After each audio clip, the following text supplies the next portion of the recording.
Hey, what's up everyone, Blade here, and once again, I'm back with another video of 7DS Origin.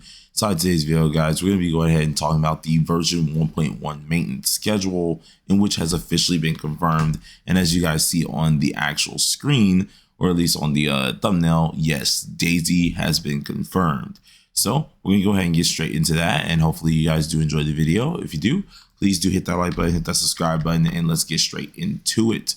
So on my screen, you should not be seeing Elaine any longer. You should be able to see the version 1.1 maintenance schedule here, in which is taking place on April 8th, as many of us did think about here. Inside this actual maintenance, it's going to be a 4-hour maintenance going from, of course, the 4 o'clock all the way to 8 here for UTC timing. You can go ahead and transfer that into your time if you will. And we're getting 300 star fragments as compensation. Alongside of this, of course, we are getting the SSR hero selection ticket, in which I did do a video about which ones to really go for, so be sure to check out that video as well. But alongside of this here, they're going to be giving out the leftover undelivered rewards for the cube key bundles and so on and so forth. Now we have a couple things that are going to be ending fairly soon, which is mainly most of the Meliodas things, such as the growth mission bundle 1 and 2. Which will be ending on the 8th. Unfortunately, the for all people, by the looks of it, that is ending on the 8th. But of course, Meliodas' banner is a little bit different. Sorry about the morning voice, by the way, you guys. But what's it called? That's a little bit different. So I think it's only just the growth mission bundle that's ending, but nothing else really. As for the actual update here, we are getting the things that we expected to get with the new content. Daisy is being added.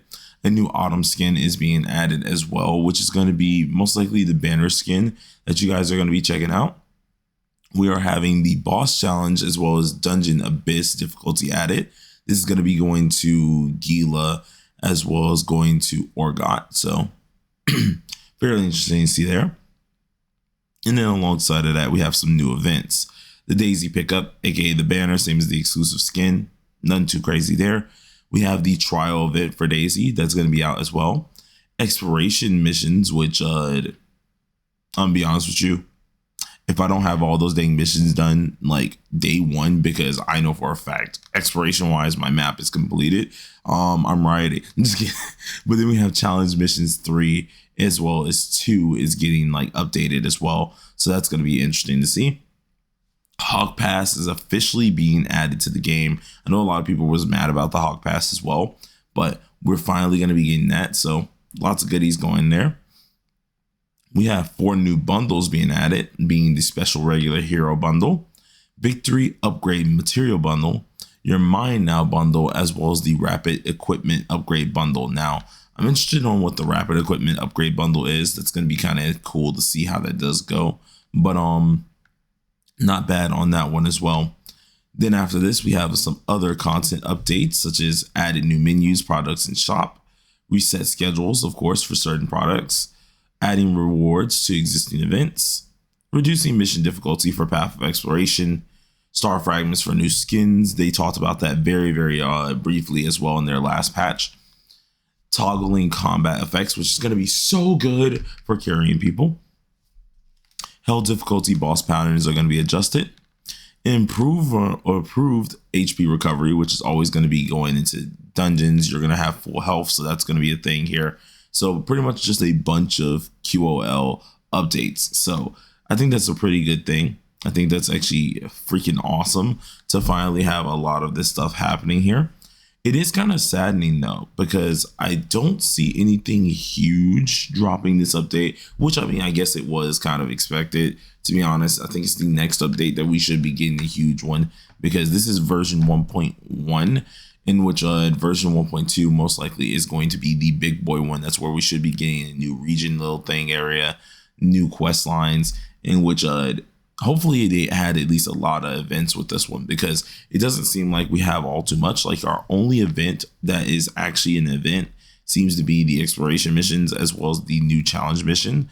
But other than that, it does seem a little lackluster there. So they have a lot of things in here. It's kind of interesting to see how this is going to be. I already am expecting a lot of people to be like crying over it being Daisy, because geez, a lot of people just do not like that character or want to pull for the sins, which I mean, it's understandable, But at the same time, you guys got to realize it is Seven Deadly Sins Origins, meaning it is going to have its origin stories, and OCs are usually either better times who want to save your gems or are pretty dang cool characters.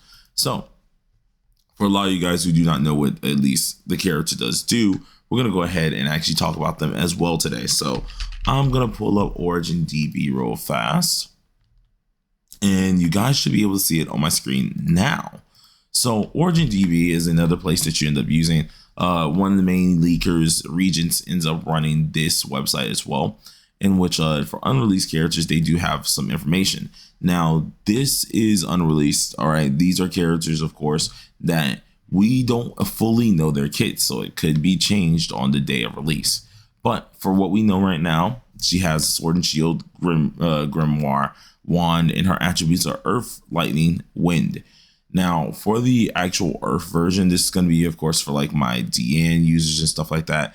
This one's fairly interesting. She does have a little bit of a thing that's going to help her out. And then alongside of this, she's able to charge energy, of course, help out with magic gauge increase, as well as increasing the damage. And she can increase your ultimate move. Pretty much setups, a lot of energy charging setups and stuff like that, which is going to allow you to deal a ton of damage. She, of course, helps out your magic charging. And this is going to be your main one that you're using for pure ult damage, pretty much just nuking with a lot of increase into damage in general. So Sword and Shield, Earth increased character, really good for at least damage increasing, pretty awesome. Grimoire, now this is going to be mainly for my lightning users, and that's mainly because everything that she does here, such as electric charge, is meant for lightning characters. This helps out crit chance, crit damage. So if you're a person who loves Drake or end up using the Drake a decent bit here, this is going to be the character to use for you, or at least the weapon to use for you.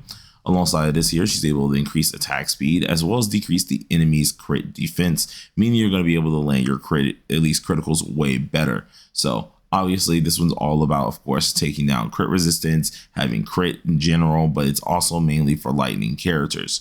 So if you're able to do that, that'll be perfect. Then we have the Wand, which is the Wind one. Now the Wand one, I have not seen much gameplay of, and nor have I heard much talk about it here. This one's mainly just going to be helping you out with crit resistance down, of course, increasing your crit chance, which is going to be really helpful for anybody who's here. And then obviously we're getting like regular old just critical hit on enemies. Nothing too crazy. There's wind resistance down from the ult itself, it seems like here.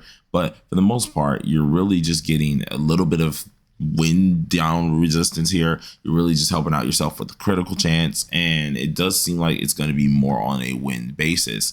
So I mean, like, if this is mainly a character for the wind side of things, I mean, she could be good for those wind characters, but she only seems to be decent for those guys. And in this kit, unlike her other two ones, it does seem a little bit more lackluster compared to the other two. So who knows? It might actually be a good one. But from what I've seen, especially from the beta, she was not really using this one. She was using her Grimoire and or her Sword and Shield.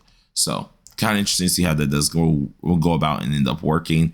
But this is a character that is fairly strong. The only issue is she is an OC. Many people wanted, of course, 7 Deadly Sins characters. But still, you know, who knows? We might get surprised with Escanor. There's a lot of leaks going around right now. So who knows? We might get surprised later on. But for now, hopefully you guys did enjoy the video. If you did, please do slap that like button with your forehead. Consider subscribing if you are new. I do daily videos of 7 Deadly Sins Origins, as well as my other game, being P5X. So, till next time, everybody, peace on out.